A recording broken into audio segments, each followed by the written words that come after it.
Dear viewers, welcome to the weekly roundup. It's nice of you to be here, and we got a jam-packed episode lined up this week with tons of new games, cool demos in the Steam Next Fest, indie games and releases. Thanks for joining, let's dive in. Starting with reveals and announcements. Book of Travels, the quite original, tiny multiplayer online RPG that was forced to let go of a significant part of the studio, issues a poll towards its community. The question asked was, what should the devs focus on? 863 people responded, and the overwhelming response, in green here, was that the gameplay, bugs and glitches should be solved, because it's pretty bad apparently. I think this is a very transparent and interesting approach to game development and early access, and to be fair, in a lot of cases this fortunately isn't required, because in a lot of cases the devs produce at least a somewhat working product. This game also works somewhat, but that's all you can really say about it, given these responses and my own experiences with the game. Therefore, it's all the more interesting they ask the audience what to do, and they also state that they will indeed now follow up on this. They will indeed be fixing a bunch of bugs, and the main majority of the developers' efforts are going towards this goal. Then, for the main headliners, the main deal here, Steam Next Fest. Unfortunately, I haven't had time to play any of these demos myself, but I have been following the games I'm about to recommend for a long time, and I think they're worth checking out. Everyone in indie land is excited about Ixion, a space sim strategy city builder that dropped a jaw-dropping trailer on Valentine's Day. Nothing so romantic as hearing an AI softly whisper in your ear that the station's chance of survival is 7%. That's a higher chance of survival than my average relationship, so I'll take it. If this footage looks remotely interesting, mixing galactic civilizations, Factorio and civilizations in space, I think you should download the demo. You can play the prologue to get a good idea of what this game is about, but there are many more games to check out. What about The Wandering Village, another city builder?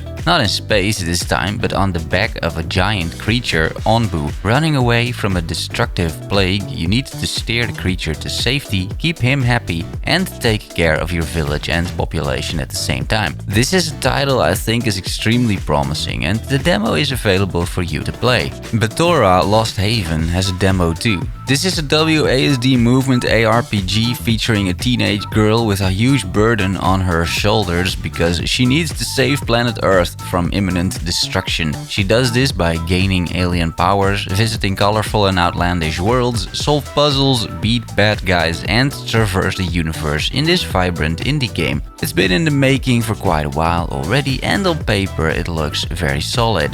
The Last Oricru, a game that is pretty much gothic if you ask me at least, has a demo out to play as well. Now, the last game I covered that claimed to be gothic was Spellmaster the Saga, which is still sitting at 46% user rating on Steam. It's not a great success. The Last Oricru, however, looks a lot more polished, and the demo has you play through the first 2 levels. Some of the true OG gamers among you will remember a guy named Peter Molineux. If you Google the guy these days, he's raised 53 million for an NFT game. However, this is a legendary game producer who created Populous, Dungeon Keeper and Black and White, god games of old, and Fata Deum is a return to that genre. I haven't really seen a god game in ages. Fata Deum lets you mold settlements and townfolk in your image. You can raise the settlements to splendor or spur them on to violent debauchery and demons. Sounds fun. There's more good news regarding Fata Deum because they found a publisher, Hooded Horse. They also publish Old World, which I enjoyed, and the solo dev game Falling Frontier. Good lineup, which makes Fata Deum even more promising.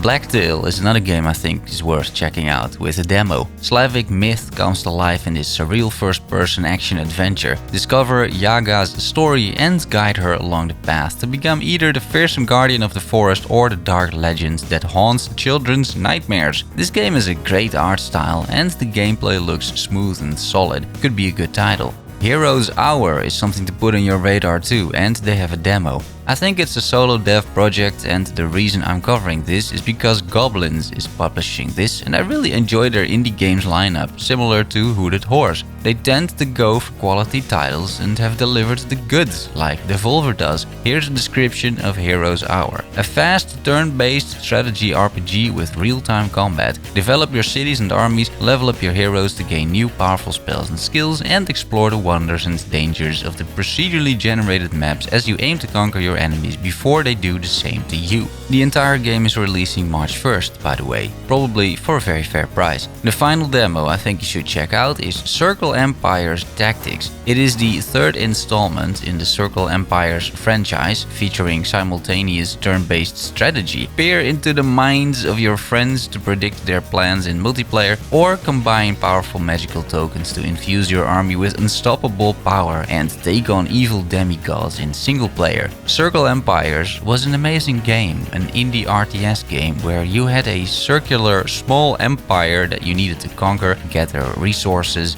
build structures, and rinse and repeat. It was very simplistic but very addictive and could be brutal too. After 2 successful titles, devs wanted a different direction. They kept the art style and I'm sure a lot of assets, but turned it into a tactical turn-based game which I feel could work really well. Proceeding with the Patch Plaza, bringing an overview of patch news. Vampire Survivors, the game I'm sure you purchased by now, right? Released another patch. This time 1 new power-up, 4 new achievements, 1 new character, 1 semi-new character holding a new special weapon, 1 new passive weapon, and 1 extra rank for the reroll power-up. This is seriously a contender for the most fun game of the year. Spellmaster the Saga, released patch 0.8.1, which kind of gives the impression this game isn't fully released, right? You would call it patch 1.0.x. The game, however, is fully released. It runs like absolute ass, and maybe after this patch it runs a little better, because 0.8.1 brings performance improvements, it disabled motion blur and chromatic aberration,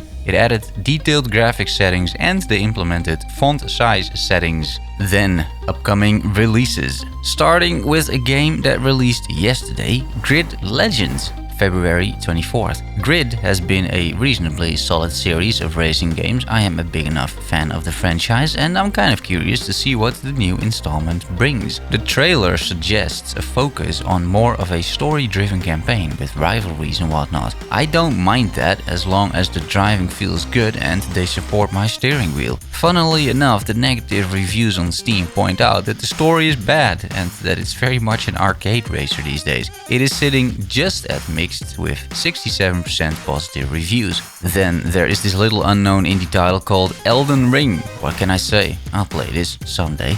In the meantime, I'd like to point you towards the most eloquent and well-written review I have watched from SkillUp. This review rivals the actual game's quality in terms of how well it's put together, thought about and delivered. It's quite original as well, and this guy is someone I look up to quite a bit.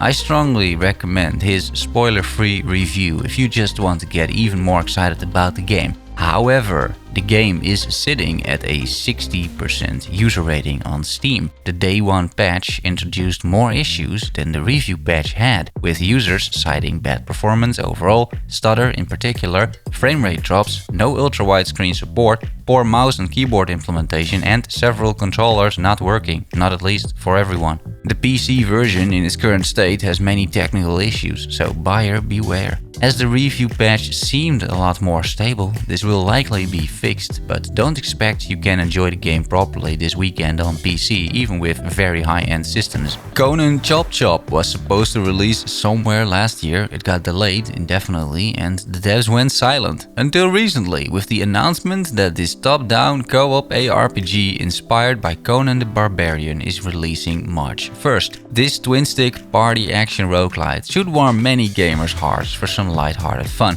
Definitely a game to put on your radar, assuming it plays as well as you see in the footage. Heroes Hour releases March 1st, I already talked about that. ELEX 2 releases March 1st, the sequel to ELEX, which I thought was a great game. It's definitely not for everyone. It had a steep learning curve, the combat was just weird and clunky, and it had around the same amount of polish as an ancient Roman coin, but it did have something that a lot of other third-person ARPGs lack, and that is a good good amount of charm. ELEX was very charming, decently well written, and exploring the world and its characters was great. You really felt immersed into the world. I'm really hoping ELEX 2 can bring back that feeling, because it was the saving grace of ELEX 1 and it might need another saving grace looking at the footage for ELEX 2. The combat in ELEX 2 is not going to be to everyone's liking, judging by the gameplay footage. The graphics aren't exactly of this decennium, or the last. The game requires that X factor because at face value, €50 for this seems like a lot of money. I'm hoping this turns out well, but it might be more of a wait for a sale title.